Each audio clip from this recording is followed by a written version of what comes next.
आणि सज्जन हो, आपल्या नित्याच्या वाङ्मयीन सेवेला सुरुवात करू. आपला विषय यदुराजा आणि अवधूताचा संवाद. त्यामध्ये काल आपण असं पाहत होतो की जलतत्वातला शेवटचा भाग, ज्यामध्ये नाथ महाराज सांगतात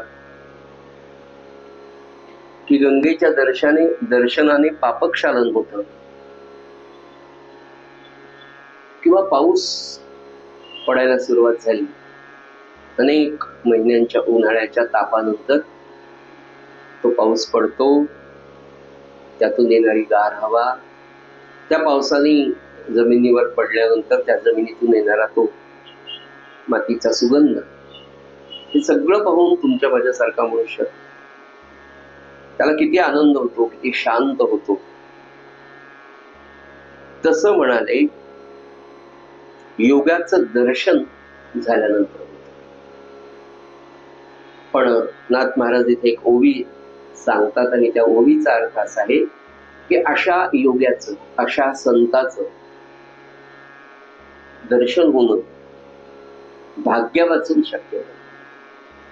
ज्याच्या नशिबात आहे, ज्याच्या भाग्यात आहे, त्यालाच ते दर्शन होतं. आणि त्याच्या एका दर्शनाने, त्याच्या एका कृपा दृष्टीने मानवी जीवनात एक वेगळा सकारात्मक आमूलाग्र बदल होतो. आणि ते कळायला सुद्धा बरीच काळ लागतो. म्हणून योग्याचं, संतांचं दर्शन खरंच होणं फार कठीण आहे, असं नाथ महाराज जेव्हा सांगतात तेव्हा सज्जनो, खरोखर आपण याचा विचार केला पाहिजे. जिथे कुठे संतांचं, आणि मी तुम्हाला म्हटलं ना की कोणता संत काय असेल, तो कुठून आलेला असेल, ते आपल्याला खरंच कळत नसतं, अज्ञानी असतो. पण आपलं त्या क्षेत्रातलं नवे नवे कोणत्याच क्षेत्र आपल्याला काही विशेष ज्ञान आहे असं मला वाटत नाही. परवा युट्यूबवरच असं काहीतरी पाहत असताना भारतातले एक मोठे सत्पुरुष आहेत, तर त्यांची मुलाखत पाहत असताना ते सांगत होते की कुंभमेळा, महाकुंभमेळा या पर्व काळामध्ये त्या त्या ठिकाणी, प्रयागला म्हणा, नाशिकला म्हणा, इतके संत महात्मे येत असतात. आणि त्या संत महात्म्यांचा अधिकार मी तुम्हाला काय सांगू म्हणाले, मला त्या सत्पुरुषाचं नाव माहित नाही, कपिलेश्वर का काहीतरी, कपिल मुनी असं काहीतरी त्यांचं नाव आहे. अत्यंत तेजपुंज विद्वान आहे, खूप मोठे तपस्वी आहेत. ते म्हणाले 2001 सालचा कुंभमेळा होता म्हणाले, आणि त्या कुंभमेळ्याला आम्ही गेलो, ते स्वतः सांगतो. आणि त्या कुंभमेळ्याला एक साधू आला होता, एक तपस्वी आले, एक साधू आले. हिमालयात ते साधनेला असतात आणि कुंभाच्या निमित्ताने स्नानासाठी म्हणून कुंभमेळ्याला आले. आणि काही निवडक लोकांनाच त्यांचं दर्शन झालं, त्यामध्ये माझ्या सद्गुरूंच्या कृपेने मला दर्शन झालं, असं ते सांगत होते. तर ते म्हणाले त्यांच्या पापण्या इतक्या होत्या इथपर्यंत, आता आपल्याला कल्पनाच नाही, पापण्या इतक्या वाढलेल्या होत्या म्हणाले की ते असे पापण्यावर करून बोलतात. आपल्याला खरं तर वाटेल का? आणि ते आल्यावर असं म्हणाले, असं पापण्यावर करून, अब कोणसा युग चल रहा है. कोणीतरी महात्मा समोर वरून म्हणाला, स्वामीजी अभी तो ये कलियुग शुरू है, असं म्हणाले, अभी कलियुग शुरू है. अरे साला बदमाश, वो कलियुग फिर से आ गया क्या? म्हणजे तो कोणत्या आधीच्या कलियुगाच्या आधीपासून तपश्चर्येला बसला होता, तेव्हाच एवढ्या पापण्यावर. असे साधू. आता हे सगळं आपल्याला आश्चर्यचकित करणारं, अनाकलनीय असं वाटतं सध्या. भारतीय तत्वज्ञान, भारतीय वेदांत, भारतीय अध्यात्मशास्त्र, भारत भूमी खरोखर फार पवित्र आहे. आणि मग पुन्हा मला महाराजांचं आठवतं, आपल्या मनाला चटपट लागते, असं आपल्याला पाहायला मिळेल का, असं आपल्याला होईल. तेव्हा महाराज म्हणाले, तुम्ही फक्त नाम घ्या. नाम तुम्ही घेतलं म्हणाले की हिमालयातले साधू, हिमालयातले संत तुम्हाला धुंडाळीत येतील. काय शक्ती आहे त्या नामाला. आणि सांगताय कोण? आपले महाराज, की जे नामावतार होते, नामाचा अवतारच नाही का. कलियुग प्रारंभ झालं, अनवनीत अत्याचार सुरू झाले, आणि एक दिवस ही पृथ्वी माता गाईचं रूप घेऊन शंकरांकडे गेली, भगवान शंकरांकडे, आणि म्हणाले, भगवंता, अनवनीत अत्याचार या मृत्यू लोकात सुरू झाले, मलाही खूप त्रास व्हायला, तर मग काय करू म्हणाले. ते म्हणाले, भूमाते तू सांगते सगळं मला माहितीच आहे. म्हणाले, मान्य काय, माहितीच आहे. पण कलियुग सगळ्यांना, या 3 युगामध्ये ज्यांना ज्यांना चान्स मिळालेला नाही काही करायला, ते सगळ्यांना आरक्षण कलियुगामध्ये. सगळं कोणी काय, म्हणजे थोडक्यात सांगायचं की सगळ्या वाईट कर्मांना, असं मला म्हणायचं, ज्या ज्या वृत्ती सत्ययुगात, त्रेतायुगात, द्वापार युगात चालल्या नाही का. भगवान गोपाल कृष्ण जाताना म्हटले, मी आहे म्हणून तो बाहेर थांबलाय म्हणाले. कली मी गेल्यावर तो येणारच, आल्यासारखाच, फक्त मला जायची तो वाट पाहतो. भगवान गोपाल कृष्ण सांगतो. तेव्हा भगवान शंकर म्हणाले, कलियुगामध्ये तर म्हणले अवतार घेणं शक्य नाही भगवंताला. कारण कशासाठी अवतार घ्यायचं नाही, सज्जनच राहिले नाही. अवतार घेण्यासाठी ते मुख्य कोण आहे, परित्राणाय साधू. साधू म्हणजे सज्जन. आता सज्जनच बोकळायला नाही. बरं, जाताना पुन्हा भगवान गोपाल पहिल्यांदा काय म्हणाल म्हणजे, स्वधर्म सोडतील, ब्राह्मण स्वधर्म सोडतील असं सांगितलं. बस तिथून तर सुरुवातच. म्हणजे घरातल्या मोठ्या माणसाने जर धर्म सोडला तर बाकीच्यांना तर चंगळवाद सुरूच होतो. हे जर कुटुंबाचं आहे, तसं समाजाचं आहे, तसं देशाचं आहे, तसं विश्वाचं आहे. तर भगवान शंकर म्हणले गोमातेला, माय आता तर काही शक्य नाही म्हणाले, मला अवतार घेणं किंवा भगवान विष्णूंना अवतार कोणालाच घेत नाही म्हणाले.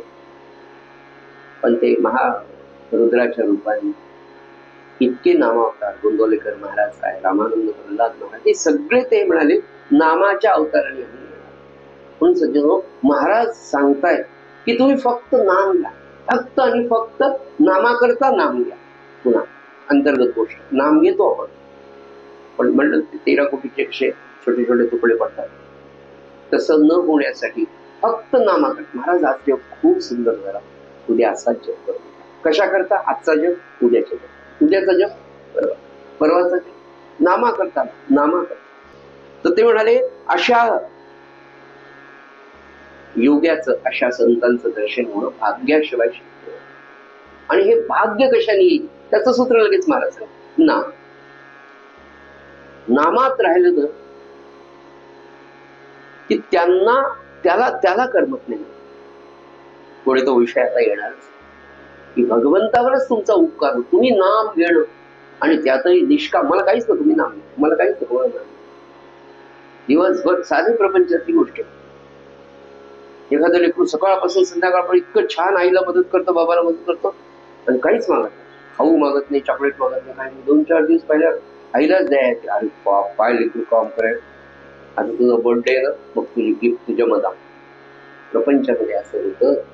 या जन्मातल्या अत्यंत कमी शक्ती असलेल्या आईला सुद्धा आपल्या लेकराला त्यांनी छान काम केलं त्याचं कौतुक, आणि कुठेतरी एक छोटासा उपकार वाटतो, अरे इतकं काम करायला लागले.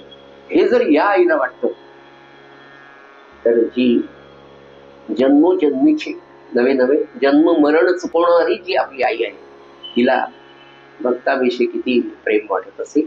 आणि ते उपकार लक्षात घेऊन ते म्हणाले ते तुम्हाला धुंडाळीत येतील, पण सज्जनो ती आस असावी की नाही संतांच्या दर्शनाने एका कृपा कटाक्षाने कुणाच्या काय आपल्या नामामध्ये प्रगती, आपली दुसरी मागणीच नाही आहे. आणि महाराज जेव्हा सांगतायत नामाबद्दल किती सांगावे रोज रोज तरी नाही संपत ते महात्म्य, खरंच संपत नाही. आणि सांगावंच वाटत, करावंच वाटत.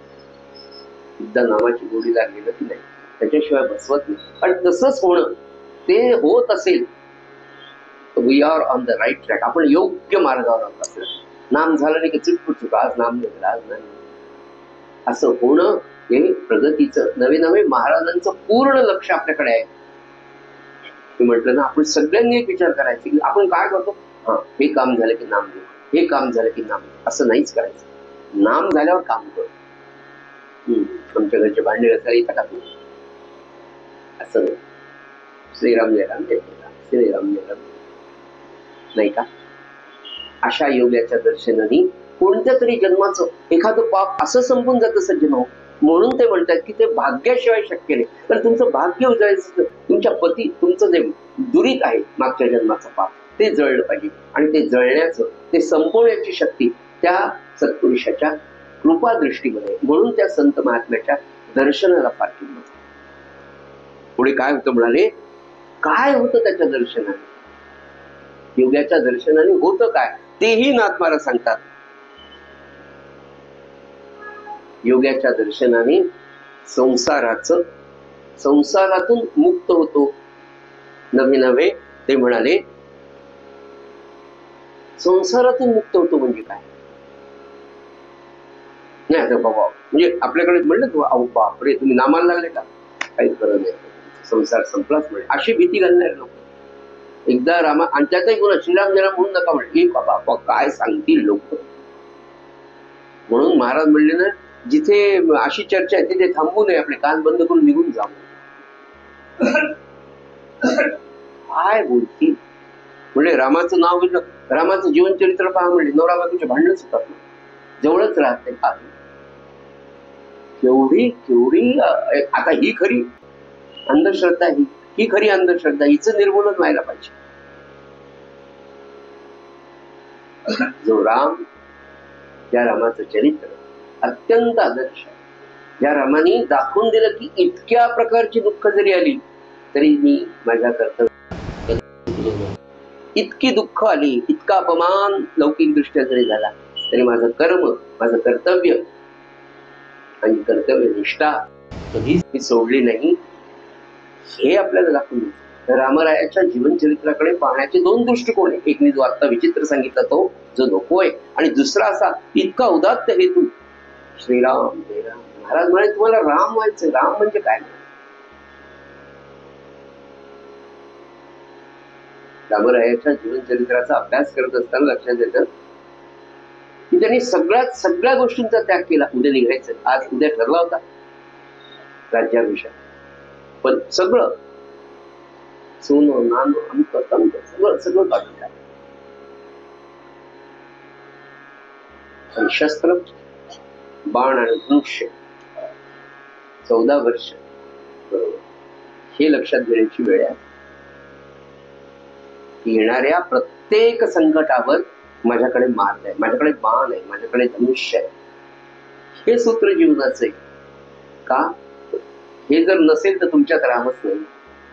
असा राम मला व्हायचंय. महाराज म्हणाले दर्शन घेऊन काय करणार? तुम्हाला दर्शन नाही घ्यायचंय, तुम्हाला राम व्हायचंय. म्हणजे काय? जीवनामध्ये येणाऱ्या प्रत्येक प्रतिकूलतेवर, त्या प्रतिकूलतेला अनुकूलतेमध्ये बदलण्याचं सामर्थ्य त्या रामाच्या जीवनचरित्रात नवे नवे त्याच्या नामात सुद्धा आहे. आणि ते जीवनचरित्र तुम्हा मला जगण्यासाठी नाम पुनश्च पुन्हा आलो मी नामावरच. ते म्हणाले योगाच्या दर्शनी होतं काय की संसारातून तुम्ही मुक्त होता. म्हणजे संसारात राहून मुक्त होता, सोडायचं कामच नाही. संसार तुम्ही सोडूच शकत नाही. जोपर्यंत शेवटचा श्वास आहे तोपर्यंत प्रपंचच आहे. आपला प्रपंचाचा अर्थ नवरा बायको लेकरं बाळं हा नाही, त्याच्या पुढे मोठा यती जरी झाला तरी 12 वाजता श्रीराम जय राम जय जय राम साठी या संसारात राहून या सगळी कर्तव्य करून त्याच्यापासून अलिप्ततेने आपण अत्यंत सुंदर असा प्रपंच, आपण एकमेकांशी कर्तव्याने बांधलेलो आहोत. कर्तव्य आपण सगळी अत्यंत प्रामाणिक करायची, पण जीव कुठे गुंतलेला आहे? महाराजांमध्ये, नामावर. बाई घरामध्ये पोळ्या करीत असते, 11:30ची वेळ झाली, लेकरू शाळेतून आले नाही, तिचे पोळ्याही सुरू असतात. लक्ष त्याचे त्या रिक्षा वाजली का, गाडीचा हॉर्न आला का, तिकडे त्याच्यासाठी वेगळं तिला काहीच करत नाही. त्याच्यासाठी फक्त तिचं त्याच्यामधलं गुंतणं आहे, जे जगाला दिसत नाही. ते गुंतणं इकडचं स्टेरिंग काढून भगवंताकडे, नामाकडे, हा संसार मुक्तीचा, हा संसाराचं मूळ छेदून टाकण्याचा प्रयत्न. पुढे नाथ महाराज म्हणाले, त्या योग्याच्या दर्शनाने तुम्ही संसारातून मुक्त होतात. ज्याला त्याचं दर्शन झालं नाही, अगदी मला सद्गुरूंचं दर्शन सगळं झालं नाही असं आपल्या मनात असतं. ज्याला त्या योग्याचं, त्या संताचं, त्या सद्गुरूंचं, संत महात्म्याचं दर्शन झालं नाही, त्याने काय करावं? ही शंका तुमच्या मनात यायच्या आधी नाथांच्या मनात आली आणि त्यांनी सांगितलं, ज्यांना त्या योग्याचं, त्या संताचं, सद्गुरूंचं दर्शन होत नाही, त्याने त्यांचं नामस्मरण करावं. स्पष्ट सांगितलं. बरं, त्यांनी काय होईल म्हणाले. पुन्हा त्याचे उत्तर की त्यांनी काय होणार आहे? तर म्हणाले, त्या योग्याचं, त्या भक्ताचं, त्या संताचं दर्शन घेतल्याने संसाराचं मूळ छेदलं जाईल. मूळ काय आहे? दुसरा प्रश्न. संसाराचं मूळ आसक्ती.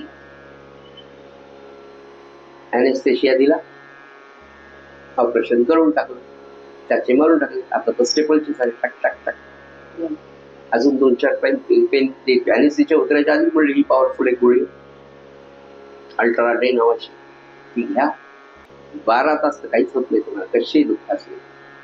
मी काही त्याची ऍडव्हर्टाईज नाही करत. इतक्या चांगल्या प्रकारच्या पेन किलर्स आहेत, अगदी त्याही पेक्षा जास्त पॉवरफुल. किती?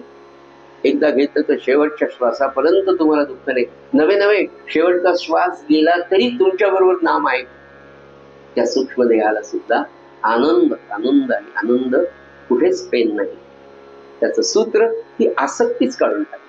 संसारातली आसक्ती गेली. काय सांगावं तुम्हाला मी, काही स्त्रिया सद्गुरूंच्या कृपेने मला त्यांचा सहवास घडला, माझं भाग्य म्हणून.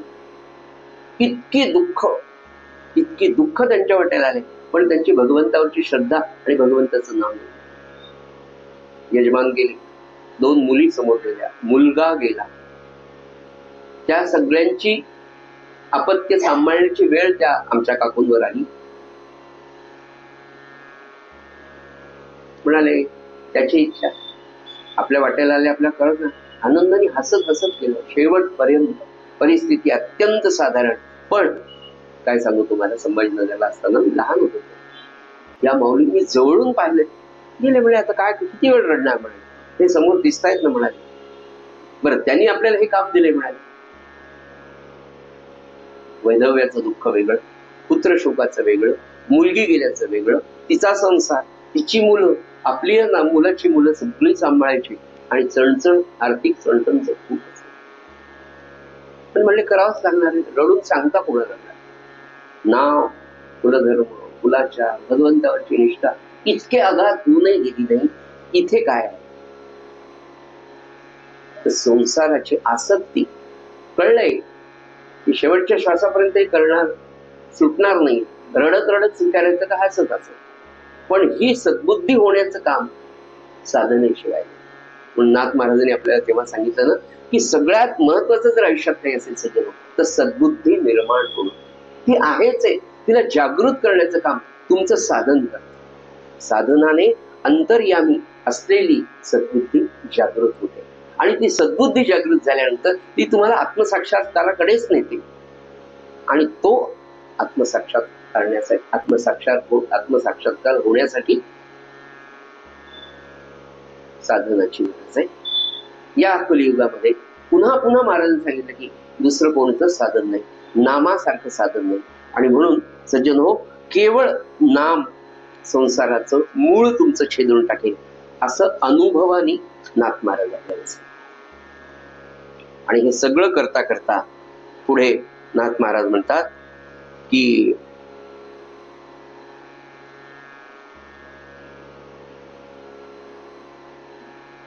एक प्रश्न तिथे नाथच आपल्याला तैसे योगियाचे दर्शन भाग्यविन हा झाला. पुढे म्हणाले सांडूनी भगवंताचे कीर्तन. हे सगळं विश्लेषण केल्यानंतर आता म्हणतो ना आपण त्या योग्याचं दर्शन ते फारच महत्वाचं आहे, मग ते घेतलंच पाहिजे. त्यांनी त्यांनीचं पाप संपेल, तुम्हाला सद्बुद्धी होईल, संसाराचं मूळ तुटेल, दर्शन नाही झालं तर नाम घ्या. हे कोणाचं सांगतायत नाथ महाराज किंवा अवधूत कोणाचं सांगतायत? त्या योग्याचं, त्या संत महात्म्याचं असं सांगतात. लगेच नाथ महाराज पुढे म्हणतात की सांडूनी भगवंताचे कीर्तन, केल्या भक्ताचे नामस्मरण, केवी तुटेल भवबंधन, ऐसे न म्हणा सर्वथा. नाथ महाराज आपल्या समोर शंका निर्माण करतात की भगवंताचं कीर्तन सोडून भक्ताचं नामस्मरण केल्याने संसाराचं बंधन कसं सुटेल, असा प्रश्न नाथ महाराजांनी विचारला. आपल्या मनात येईल अरे आतापर्यंत भगवंत भगवंत काय, बरं ही चर्चा सुद्धा स्वतः भगवंत उद्धवाला सगळं ज्ञान देत आहे. हे ज्ञान आपल्याला मराठीत नाथ महाराज सांगतात. त्याच्यामध्ये ही कथा आली यदुराजाची आणि उद्धव आपली अवधूताची, त्याच्यामध्ये त्यांना हा गुरु भेटला आणि त्या चर्चेमध्ये हा एक प्रश्न.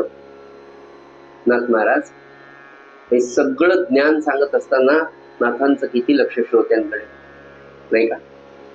त्याला माहिती हे सगळं ज्ञान आहे, अगदी प्युअर आहे, अतिशय शुद्ध आहे आणि अतिशय उन्नत स्वरूपाचं ज्ञान आहे. हे सगळं ज्ञान सांगत असताना श्रोत्यांच्या मनामध्ये नक्कीच हा प्रश्न येईल. इतकी सजगता या नाथ महाराजांच्या ठिकाणी सज्जनो हे ग्रंथ वाचताना लक्षात की काय नाथांचं बारीक लक्ष आहे. का कशामुळे असेल? कारण ते त्यातनं गेलेले. उत्कृष्ट शिक्षक कोणता असतो? त्याला प्रत्येक म्हणजे एखादी संकल्पना विद्यार्थ्याला समजून सांगत असताना त्याला आधी कळतं की इथे विद्यार्थी आणणार आहे, मग आधी हे क्लिअर करा आणि मग पुढे करा. तसं ब्रह्मज्ञानी पुरुष नाथ महाराज स्वतः ते सगळ्यातनं गेलेले. म्हणून ते म्हणाले की तुमच्या मनामध्ये असं येईल की भगवंताचं कीर्तन सोडून भक्ताचं नामस्मरण केल्याने संसाराचं बंधन कसं तुटेल. तेव्हा ते म्हणाले, पुढे आपल्याला सांगतात की देवासी पूर्वी नामची नाही, त्यासी भक्ती प्रतिष्ठुनी पाही, नाम रूपादी सर्व ही नाना विलासही आहे. नाथ महाराज तेच प्रश्न विचारतात, तेच सांगतात की असं आहे. म्हणाले खरं पाहिलं तर त्या भगवंताला, तुम्ही म्हणाले ना की भगवंताचं कीर्तन सोडून ते कशाला, तर नाथ मुळापासून सुरुवात करतात. कोण भगवंत? तो देव कोण आहे? तो भगवंत कोण आहे? त्याला रूप आहे? त्याला आकार आहे का? त्याला काही नाव आहे का? ज्याला रूपही नाही आकारही नाही त्याला नाव कसं ठेवणार? मग त्याला नाम आणि त्याला रूप आणि त्याला प्रतिष्ठा आणि त्याचं प्रेम आणि त्याचं महात्म्य आलं कुठून? किती सुंदर एखादा प्रश्न सोड बाबा. शिक्षकांच्या दृष्टीने किती महत्वाचं आहे की विद्यार्थ्यांच्या मनात आधी अवधान त्याचं आपल्याकडे खेचायचं, त्याच्या मनामध्ये प्रश्न निर्माण करून औत्सुक्य निर्माण करायचं आणि औत्सुक्य निर्माण करून मग त्याला त्या प्रश्नाच्या उत्तराकडे बोटाला धरून न्यायचं. असा खरा शिक्षक असतो. ते नाथ महाराज ते सांगतात. ते म्हणाले त्याला आकारही नव्हता, रूपही नव्हतं, पण केवळ म्हणाले भक्तांनी आपल्या भक्तिभावाने, तू चतुर्भुज आहे, ते तुझ्या जटा अशाच आहे, मग तू वल्कलच धारण केले, तू व्याघ्रांबरच धारण केलं, ही भक्ताची कल्पना आहे. आई कशी आहे? म्हणाले अशी अशी माझी आई. देवीचं स्वरूप कसं आहे? किती स्वरूपामध्ये, कोण कोणत्या प्रकारे, 33 कोटी का निर्माण झाले की त्याच्यापेक्षा जास्त शंकाच नाही. म्हणाले इतकी रूप त्याची आहे. ही निर्माण करणारा कोण आहे? तर तो भक्त आहे. तो भक्त कसा आहे? त्याची कल्पना आहे की भगवंत असा आहे आणि तो तसा आहे, मी त्याला तसा आवडतो. प्रापंचिकाला याचं चांगलं माहिती. नवऱ्याला काय आवडतं? तसं माऊली वागते की नाही संसारामध्ये. किती किती दास्यत्व असतं, किती समर्पितता असते तिची. माहेरी 22-22, 25-25 वर्ष राहिलेल्या मुली आईने हजारदा सांगितलं कारल्याची भाजी खाणार नाही, यांना आवडते. 4च महिन्यात घरी येऊ द्या, सगळं तू कारल्याची भाजी, यांना आवडते.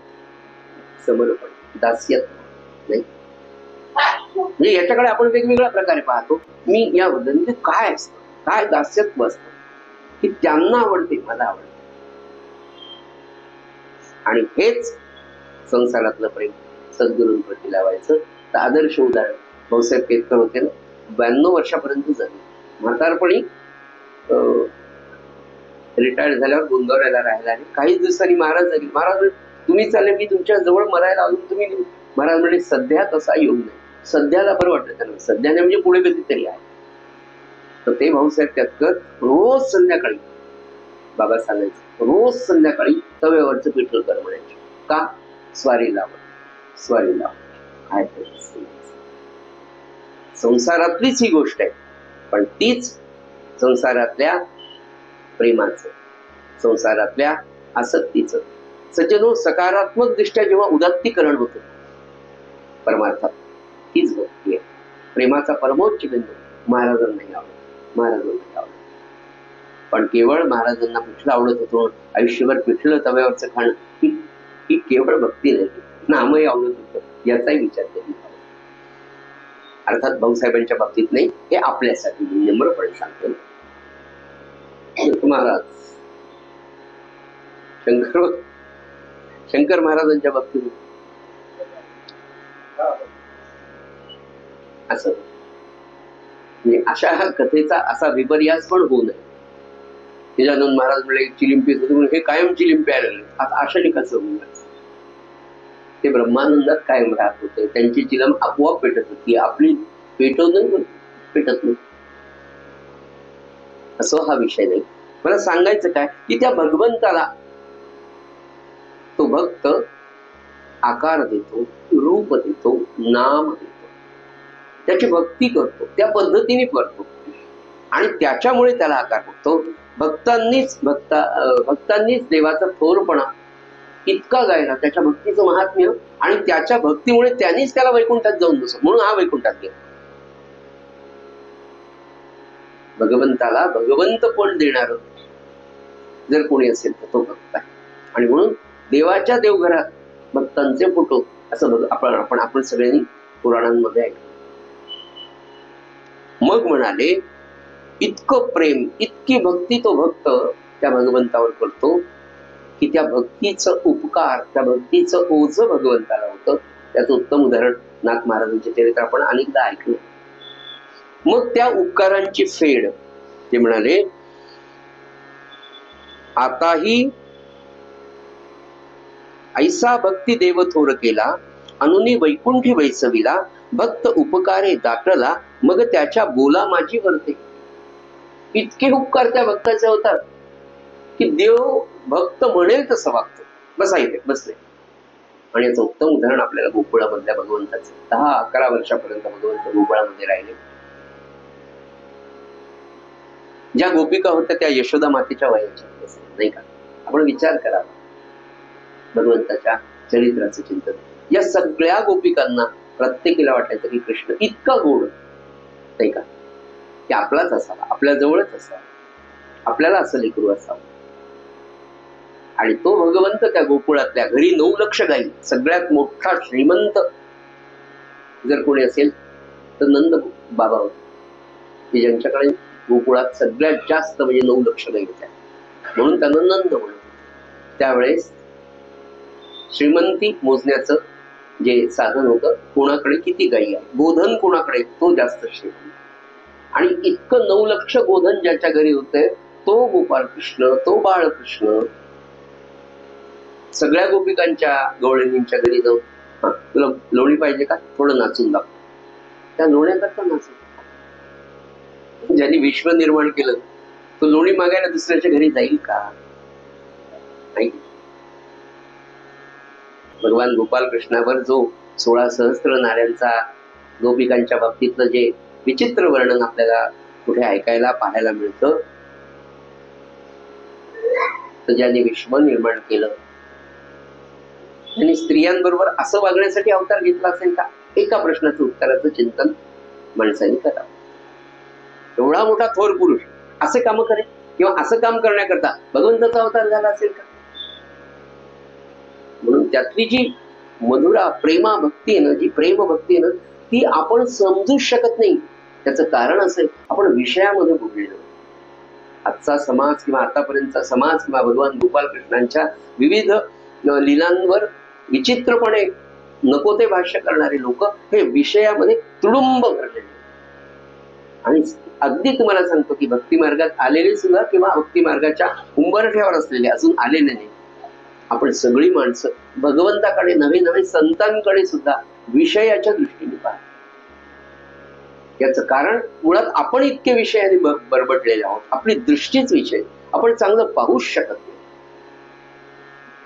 केवळ नर आणि मादीच नातं सगळीकडे आहे का?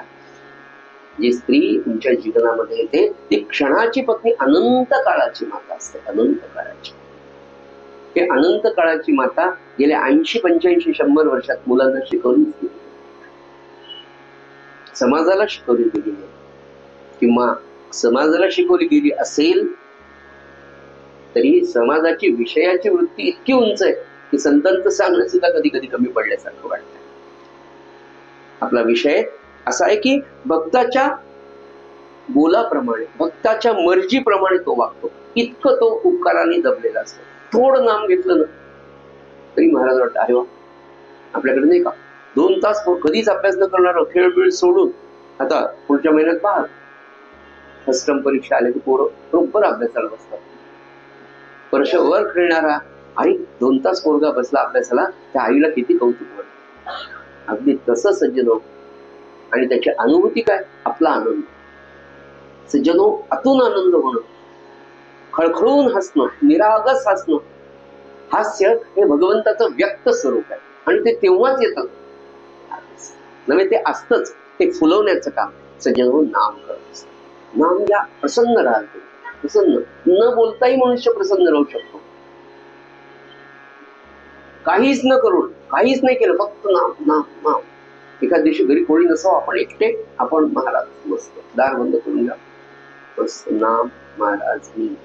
संध्याकाळ झाली, मस्त दिवा लावा, फक्त महाराजांच्या मुखकमलावर प्रकाश पडेल असं असावं. छान आपण जप करत बसावं. कोणाचा आवाज नको, गाणं नको, काही नको. मी महाराज नाम, मी नाम महाराज. महाराज आणि माझ्यामध्ये नाम, महाराज आणि माझ्यामध्ये नाम आणि माझ्यामध्ये महाराज. ही अवस्था अनुभवून तर पहा, इतका आनंद होतो. आणि मग जेव्हा असं नामस्मरण होतं तेव्हा ना ते म्हणाले तो भक्तासाठी तो म्हणेल तसं वागायला तयार. किती किती केलं त्यांनी की भक्ताच्या वचनाला अनुसरून काय करावं भगवंतानी. बाकीचे उदाहरण आपल्या सगळ्यांना कीर्तनातून आपल्याला की गंगाखेडच्या जनाबाईंकडे भांडे घासायला, तिच्या बरोबर त्या अंगणात शेणात बसले, तिचे भांडे, तिचं दळण कांडण, दामाजी पंतांसाठी तिकडे, तुकारामासाठी इकडे.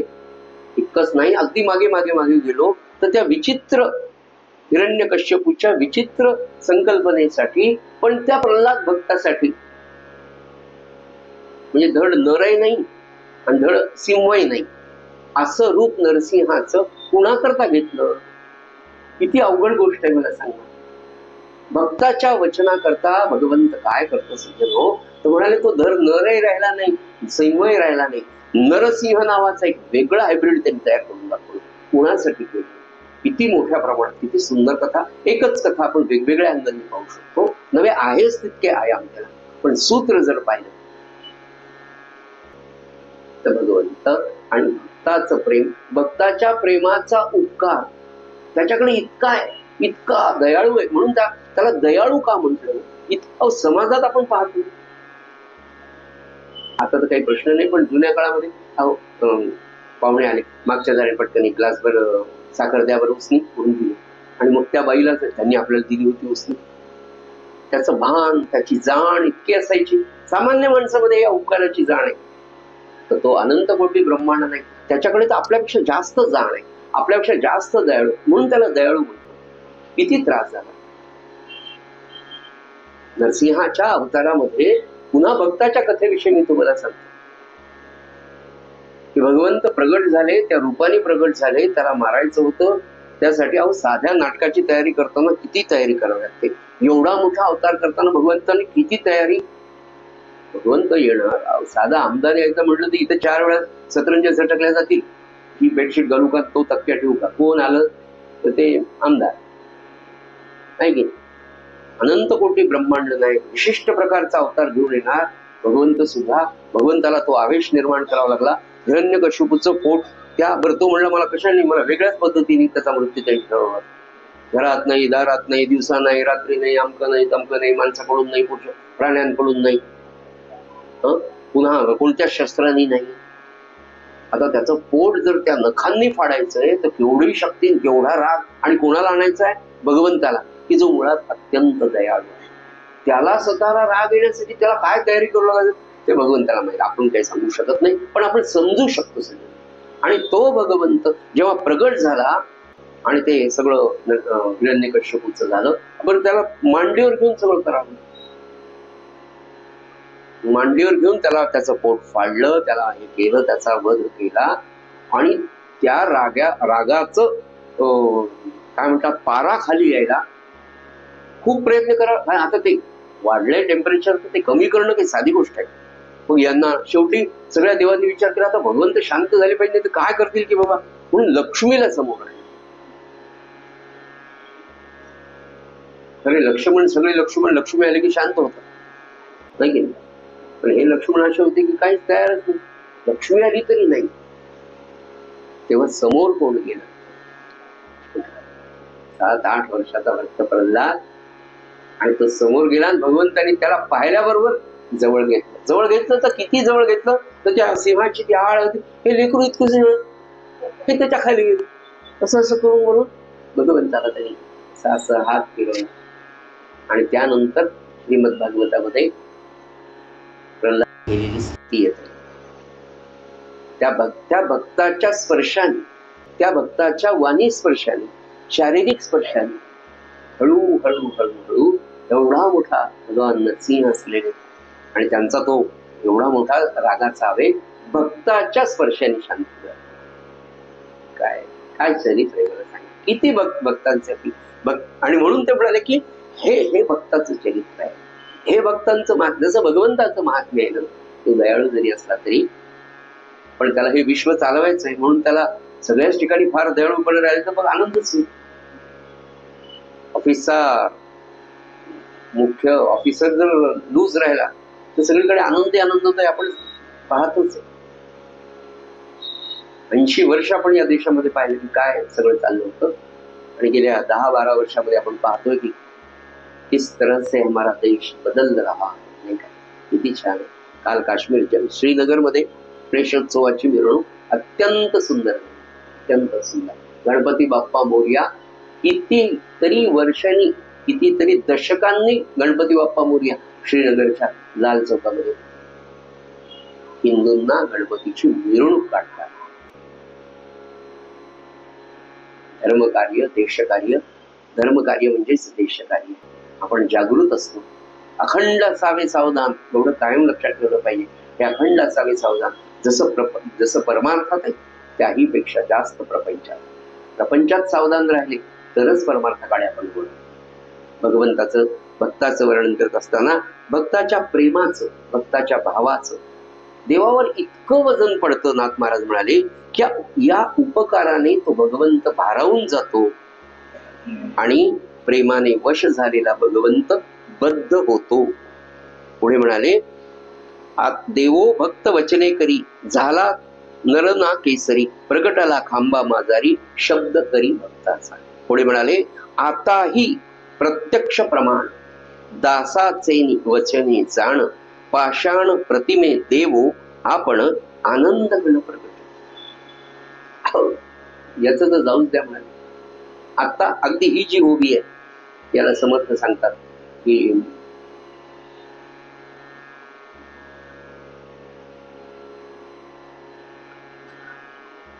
सगुणोपासने कारण प्रगट झाला. आठवली की मी तुम्हाला सांगतो. समर्थांची ओवी अशीच आहे. आता ही प्रत्यक्ष प्रमाण, दासाचे वचने जाणं, पाषाण प्रतिमे देव आपण आनंद घन प्रगट. करावी लागी प्रतिमा, अशा अर्थाची एक ओवी आहे की भाव निर्माण होण्यासाठी आपण पाषाणाची प्रतिमा, गणपती असेल 10 दिवसाचा.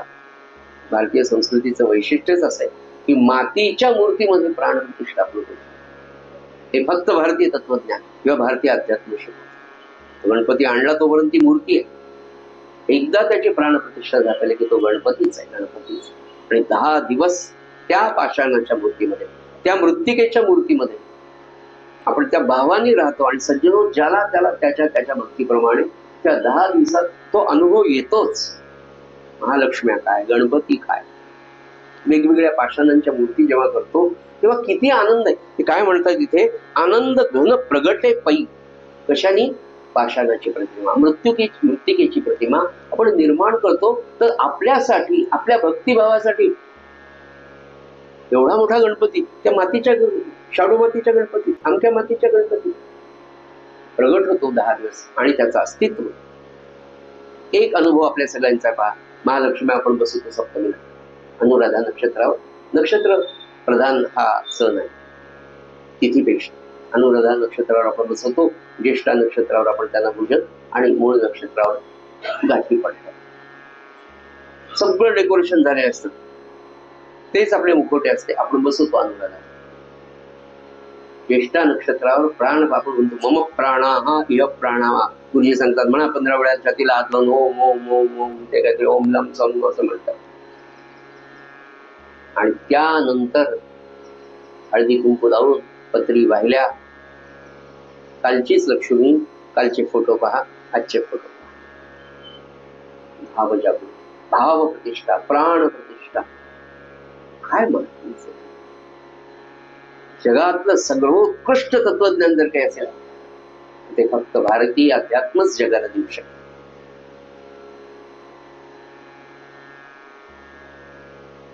सुनीता विल्यम आपल्या सगळ्यांना माहितीये, 9 महिने तिथे अंतराळ काढले, अन्न संपले, पाणी मर्यादित स्वरूपात. त्यांना माहित होतं की आता 8 ते 10 दिवसात अन्न पाणी संपणार आणि आपणही संपणार. सुनीता विल्यमनी खाली आल्यानंतर प्रेस कॉन्फरन्स घेऊन सविस्तर त्याचं उत्तर दिलंय. त्या म्हणाले, हे कळालं आम्हाला की आता मी आणि माझ्या बरोबरचा सहकारी, त्याचं नाव पण तिने सांगितलं. तिचं नाव सुनीता विल्यम, तिच्या बरोबरचा सहकारी. हा, ही नातुडे मुख्य परमात्मा म्हणून करावी लागी प्रतिमा, तैसा माया मोहे महिमा वर्णिता सद्गुरूंचा. ही जी ओवी आता म्हणलं मला आठवतो, की प्रशांतने दाखवली, की नातुडे मुख्य परमात्मा म्हणून करावी लागी प्रतिमा. हेच त्यांनी पाषाणाच्या बाबतीत सुनीता विल्यम सांगत होतो. तिने विचार केला की अरे, आणि मूळची भारतीय वंशाची असल्यामुळे ती म्हणे माझ्या लक्षात आलं की चैत्र नवरात्रात वगैरे 9 दिवस किंवा अश्विनाच्या नवरात्रात 9 दिवस लोक तसं राहतात, थोडं पाणी पिऊन राहतात. एक वेळेला सुरुवातीला मी 1 वेळा खाल्लं, नंतर ते केलं, नुसतं पाण्यावर राहिलं. आणि आधी बायबल काढलं आपण, काही मनाला स्थिरता मिळाली नाही मिळाली. दुसरे ग्रंथ अजून पाहिले म्हणाले. जेव्हा मी भगवद्गीता आणि भारतीय रामायण महाभारताचे ग्रंथ काढले तेव्हा मला हे सुचलं, कुठे अंतराळात, की जिथे आता आपण संपणार आहोत याची 100% गॅरंटी असलेल्या सुनीता विल्यम म्हटल्या की त्याच्यानंतर अंतराळामध्ये अशा प्रतिमा दिसल्या की सिंहावर प्रत्यक्ष आई आलेली, त्रिशूळ आहे, अशा प्रतिमा. आणि खाली आल्यावर नासा नावाच्या आंतरराष्ट्रीय संशोधन केंद्रामध्ये आता याच्यावरचं संशोधन आधी सुरू आहे, ते आता वेगळ्या प्रकारे अजून सुरू झालं. ही भारतीय संस्कृती.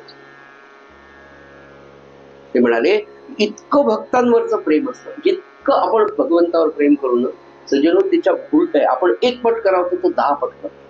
आपण 1 माळ घेऊन जे काही त्याच्या रूपात करतो तो म्हणतो अरे किती छान, 108 वेळा म्हणतो, 1000 केला, आज त्याचा 100, तुमचा 10,000 जप झाला. महाराजांना फार कौतुक, फार.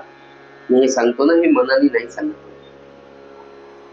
त्यांना आपल्या इतकं कौतुक, आपण घेतलेल्या नामाचं, उपासनेचं, त्याही पेक्षा सदर अर्चनाचं कौतुक श्री महाराजांना इतकं कौतुक आतापर्यंत जगात कोणीच आपलं करणार नाही. फक्त त्या मार्गावर सज्जन आपल्याला चालण्याची गरज आहे आणि त्या प्रेमाने तो वश होतो. आणि मग कधीच नाथ महाराज सांगतात, कधीच तो भगवंत भक्ताचं वचन मोडत नाही.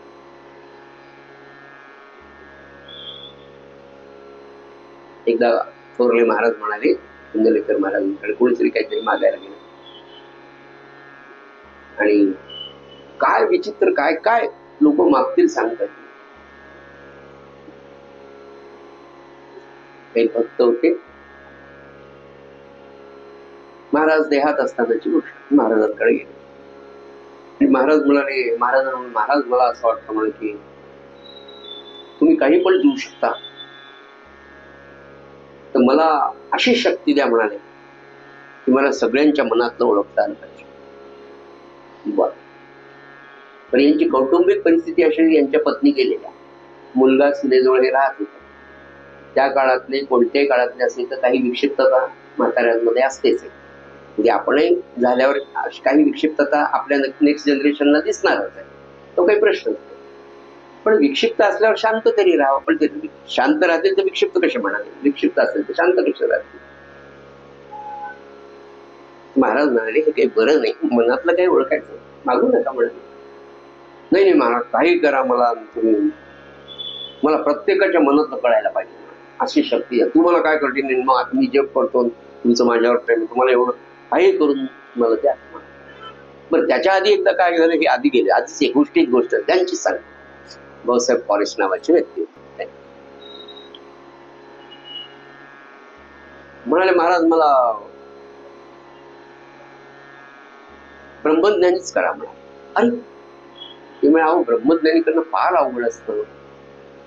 आज्ञाधारकपणा पाहिजे, सद्गुरूंचं ऐकलं पाहिजे, त्याच्यानंतर स्त्री पुरुष भाव संपूर्ण आपला गेला पाहिजे. आपल्याला देहांता राहू नये, हा देह आहे, मला काही लागतंय असं नाही, माझं सगळं तयार आहे. बाप्पा, तुमची तयारी बरीच. महाराज काय कमी हुशार होता. महाराज म्हणजे चला माझ्यावर.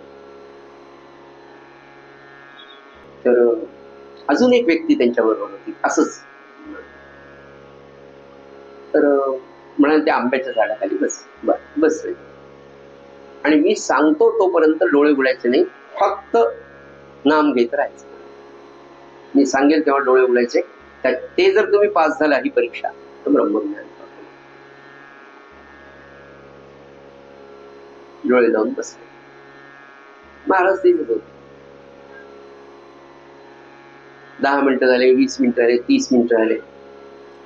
30 मिनिटं झाले, त्यांच्या मनात आले महाराज काय करतो, एक डोळा उघडून असा पाहिजे. महाराज म्हणले गेलं. एक अजून शास्त्री भाऊ आले, ते असेल, ते म्हणजे मला ब्रह्मज्ञान. ते म्हणाले अहो तसं नाही शास्त्री भाऊ, स्त्री पुरुष भेद मनातूनच गेला पाहिजे म्हणाले, सच्च, तरच तुम्हाला ब्रह्मज्ञान. महाराज म्हणाले माझा राग पूर्ण गेलेला आहे, मला कशाचा लोभ नाही, मला कशाची आसक्ती नाही, आणि सगळ्या स्त्रियांना तर मी मातेप्रमाणे पाहतो म्हणाले. स्त्री पुरुष मातेचा काही म्हणजे स्त्री पुरुष भेद माझ्यात राहिलेला. महाराज म्हणाले काय हरकत नाही, उद्या सकाळी तुम्हाला ब्रह्मज्ञान. अरे खुश. रात्रभर शास्त्री बोलत झोपले, उद्या ब्रह्मज्ञान होणार. महाराज म्हणजे चला उड्यावर स्नानाला. महाराज त्यांना उड्यावर स्नानाला घेऊन जायच्या आधी महाराज थोडी वेळ पाहिजे होती, 8:30-9 होऊन गेले. म्हणजे बायका तिथे धुणं धुवायला गेलेले त्या गावातले. बस महाराज म्हणजे चला स्नान करून या म्हणजे, आणि ओल्याने माझ्याकडे आले. तितक्यात पटाईत मावशी धुणं धुत होत्या. पटाईत मावशी म्हणजे मस्तच, फार चांगलं व्यक्तिमत्व महाराजांच्या सेवेत, सगळ्या इतक्या लोकांचा स्वयंपाक करणारे. पटाईत मावशी म्हणजे इकडे ते शास्त्रीबाबा स्नान करून कोणाशी काही न बोलता माझ्याकडे यायचं, त्यांना स्नानाला पाठवलं. महाराज म्हणजे काय, म्हणजे समाधी मंदिरावर गोपालकृष्णाची मूर्ती गोंदवल्या आणि खेरड्याला रामानंद महाराजांच्यावर बालनाथ म्हणजेच विष्णूचा बालस्वरूप म्हणजेच गोपालकृष्ण एवढ्याचं कारणच नाही की त्याला पहा आणि खाली रामासारखं वागा. पण लक्षात ठेवा, भगवान गोपालकृष्णासारखं तरी कधी वागावं लागतं, म्हणजे व्यवहारात, कोणाला फसवण्यासाठी नाही. ते शास्त्री बाबा ओली स्नान करून आले, धोतर होतच. पटाईत मावशीला बोलून त्या शास्त्री भाऊचे काष्टा ओढ म्हणले जाऊन, बस बाकी काही काष्टाला हात लावले, बाकी काहीच नाही. ती गेली सर. आता महाराजांच्या आज्ञा गेली की त्या शास्त्री भाऊ आले, आमच्या पटाईत मावशीने काष्टा धरायचा प्रयत्न केला. जे चिडले, तुला समजतं का, पुरुषाला स्पर्श करते का, मी स्नान करून आलो, मी सोहळ्यात आहे, तुझ्याकडे कपडे आमके तमके, जे चिडले. महाराज दुरून पाहतो, किती क्रोध, किती कोप म्हणाले तुम्हाला. स्त्री पुरुष काय होतं म्हणजे हात लावलं काय महाराज, ती स्त्री म्हणाल की माझ्या काष्टाला हात म्हणजे, आणि मी ब्रह्मज्ञान मिळवायला आले म्हणून रागवलं. त्या दोन्ही गोष्टी आपल्याला चालत नाही. भाऊसाहेब फॉरेस्टला म्हणत होते, ते म्हणाले की मला मनातलं ओळख नको म्हणाले. सांगायचं काय मला तुम्हाला की भक्ताच्या वचनाला ते मोडत कसं नाही. खूपच मागे लागले की मला मनातलं ओळखता येईल. त्यानं म्हणाले रामासमोर थोरल्या रामाच्या तिथे महाराज म्हणाले सोवळं नेसा रामाला जाऊन सांगा. आणि म्हणाले काय महाराज तिथे जे वाक्य म्हणाले ते म्हणाले भाऊसाहेब फॉरेस्टच्या बाबतीत भाऊसाहेब आत्तापर्यंत काय शब्द आहे काय गोंदवलेकर महाराज जेव्हा सांगतात त्याला किती वेटेज आहे म्हणाले भाऊसाहेब आत्तापर्यंत रामाच्या कानावर एखादी गोष्ट मी घातली आणि त्यांनी केली नाही असं झालंच. हे वाक्य मला की माझ्या रामाला मी मागितलं त्यांनी दिलं नाही असं काय काय हो. एक बाई आल्या मी मागे तुम्हाला सांगितलेली कथा सूत्राच्या दृष्टीने सांगतो कथा तुम्हाला माहिती. त्या औंधच्या राणी आल्या आणि म्हणाल्या महाराज माझ्याकडून इतकी पाप घडली की माझा उद्धार होणं शक्यच नाही. म्हणाले आता पुन्हा पाप नाही करणार. नक्की जा म्हणाले रामाच्या पायाला हात लावा तुमचं सगळं पाप मी घेतो. आणि रामाला म्हणले रामा हिला माफ कर. भाऊसाहेबाला म्हणले भाऊसाहेब पाणी आणा. त्या बाईच्या हातावर पाणी टाकलं. त्या बाईला म्हणाले तुझ्या उंजळीतलं पाणी माझ्या हातावर टाक. आणि त्या राणीने ते पाणी सोडलं आणि महाराजांचं अंग तळपायापासून इथपर्यंत काळं व्हायला जे सुरुवात झाली तर दुसऱ्या दिवशी पूर्ण काळं झाले. 7 दिवस महाराजांचं अंग पूर्णपणे भाजल्यासारखं झालं. भाऊसाहेब म्हणाले काय म्हणाले भाऊसाहेब ही साधी पाप नाही राजवाड्यातली पाप आहे. पापामध्ये सुद्धा प्रकार इतकी पाप आहे. म्हणजे पाप ही एक प्रकारची नकारात्मक असलेली प्रचंड ऊर्जा असते पुन्हा विज्ञानाच्या भाषेत. आणि ती नकारात्मक ऊर्जा कुणीतरी ग्रहण करणार असतो कुणीतरी काढून टाकणार असतो. हेही सत्य आहे. हे भारतीय अध्यात्म सिद्ध ते मनात ओळखायचं त्यांना सांगितलं तेव्हाच वाक्य हे मला सांगायचं काय भक्तांचं वचन तो मोडत नाही. रामा यांना मनात ओळखायचं काय खरं म्हणजे हे महाराज पण ते स्वतः म्हणाले ते गुरुत्व कोणाकडून घेत नाही. गुरुत्व स्वतःकडे कधीच घेत नाही. ही आपली परंपरा आहे. ही आपले सकल संतांची परंपरा आहे बरं का. असं म्हणत असताना मला केवळ आपला रामदासी संप्रदाय सकल संतांची स्वतःकडे काहीच नाही. करता करविता तो भगवंत तो पांडुरंग तो महात्मा जो कोणी असेल तो म्हणत असतो. आणि त्यांना ते मनात ओळखायची ते झालं महाराजांनी दिली त्याला. घरी आल्याबरोबर घरात प्रवेशच करत होते सुनबाईला दिसलं. आलं हिरडं मेलं आता काय मागतं तू. सणासन तिच्या मनातले वाक्य आहे ना कळायला जाऊ दे ही सुनबाई मिळेल पोरगाला काहीतरी बाबांनी त्रास दिलाच असेल आपला म्हातारा काही चांगला नाहीये याला काय सगळं समजायला लागलं. 3-4 दिवस झाले जो भेटेल तेव्हा त्याच्या मनातलं कळायला लागलं. आणि आपल्या विषयीची भावना महाराज सोडून सगळ्यांची चांगली आहे लक्षात आली. पाया पडले महाराज हे काढून घ्या म्हणा. घडलेली घटना आहे तुम्हाला यावं म्हणून सांगितलं. घडली महाराज या जा म्हणाले रामाकडे सांगा त्याला. घेतलं कसं काय म्हणे रामा यांची ही शक्ती काढून घे. काय भक्ताचं वजन तसं केलं.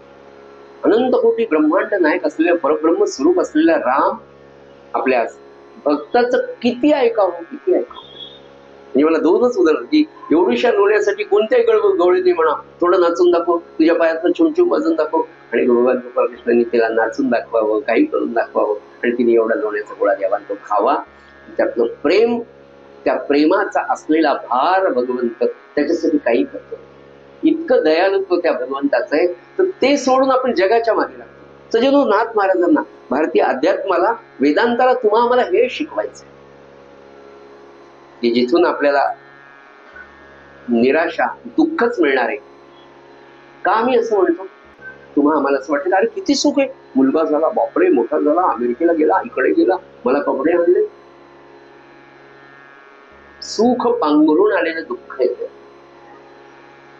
माया माया का म्हटलं ती सुखाची भासते पण सुखाची नसते नाही का. सगळ्या सिरियल झालेल्याच की म्हणजे ते रेकॉर्डिंग वगैरे बाई चमकवत पण ते खरं आहे का.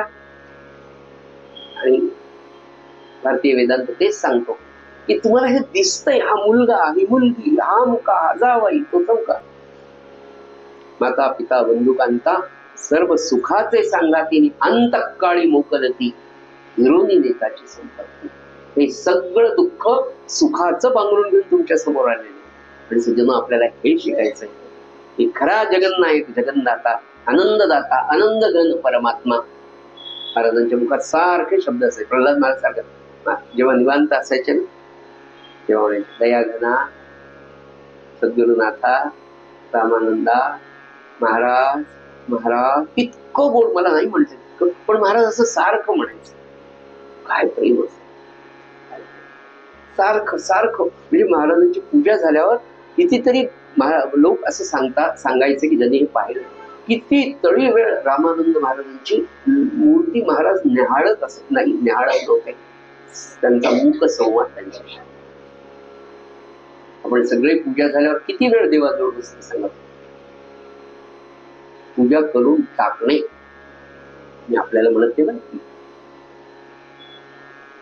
एखाद्याला पटकन सांगा तुमच्या देवघरात किती देव, कोणकोणते, कोणत्या रांगेत, त्यांचे कपडे कोणते. जरा धड मारुतीला हळदी कुंकू लावतात, कारण आधी देवीला लावले, त्यांच्या लक्षातच राहते या आता हळद लावतो. आपले देव, त्यांची मूर्ती, त्यांचे अलंकार, त्यांची वस्त्र, वर्षभर गुढीपाडव्याला गेले की पुढच्या गुढीपाडव्यालाच वस्त्र, तोपर्यंत काळे कुठतात, स्वच्छ नेहमी काहीच नाही. आपल्या घरचं सांगत आहे, मी पाहिलेले देवघरांची.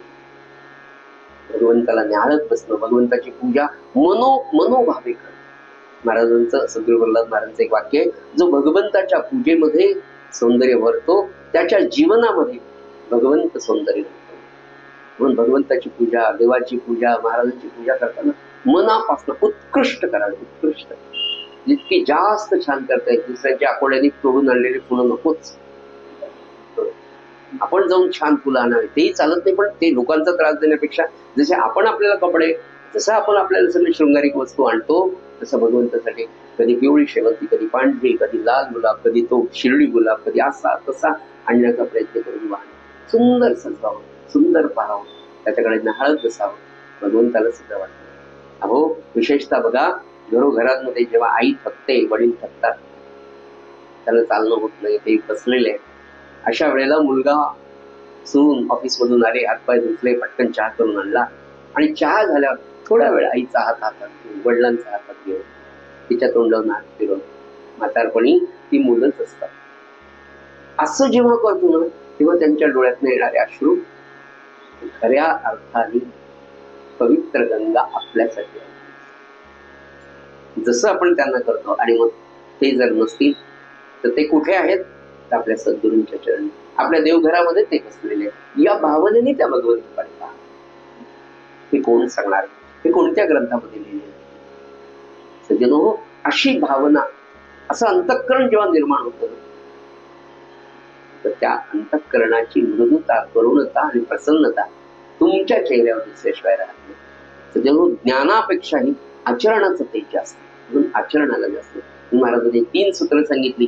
नीतिमत्ता पहिले पाळा, परस्त्री, परधन आणि परनिंदा. दुसरं, कर्तव्याला चुकू नका. आणि ह्या दोन्ही गोष्टी सांभाळत असताना अखंड अनुसंधान त्याचा ठेवण्याचा अभ्यास करा. तुम्हाला जीवनातली सगळी सुख आणि तुमचा उद्धार झाल्याशिवाय राहणार नाही, असं भारतीय तत्वज्ञान, भारतीय वेदांत आणि सकल संतांनी सांगितलं. झालेली सेवा सद्गुरुनाथांच्या आणि नाथ महाराजांच्या चरणी आपण अर्पण करूया. आणि नाथ महाराजांनी जो अभंग आपल्याला आत्यंतिक आनंदाने जीवन जगण्यासाठी जीवनाचा आधार म्हणून दिला, ती प्रार्थना करूया. श्रीराम. आवडीने भावे हरिनाम घेसी, आवडीने भावे हरिनाम घेसी, तुझी चिंता त्यासी सर्व आहे, सर्व आहे. आवडीने भावे नको खेद करू कोणत्या गोष्टींचा, नको खेद करू कोणत्या गोष्टींचा. पती लक्ष्मीचा जाणत असे जाणत असे आवडीने भावे सकल जीवांचा करीतो सांभाळ सकल जीवांचा करीतो सांभाळ तुझ मुख दिला ऐसे नाही ऐसे नाही आवडीने भावे जैसी स्थिती आहे तैशा परी राहे जैसी स्थिती आहे तैशा परी राहे कवतुक आहे संचिताचे संचिताचे आवडीने भावे एका जनार्दनी भोग प्रारब्धाचा एका जनार्दनी भोग प्रारब्धाचा हरी कृपे त्याचा नाश आहे नाश आहे आवडीने भावे हरी नाम तुझी चिंता त्यासी सर्व आहे सर्व आहे आवडीने भावे आवडीने भावे आवडीने भावे महाराज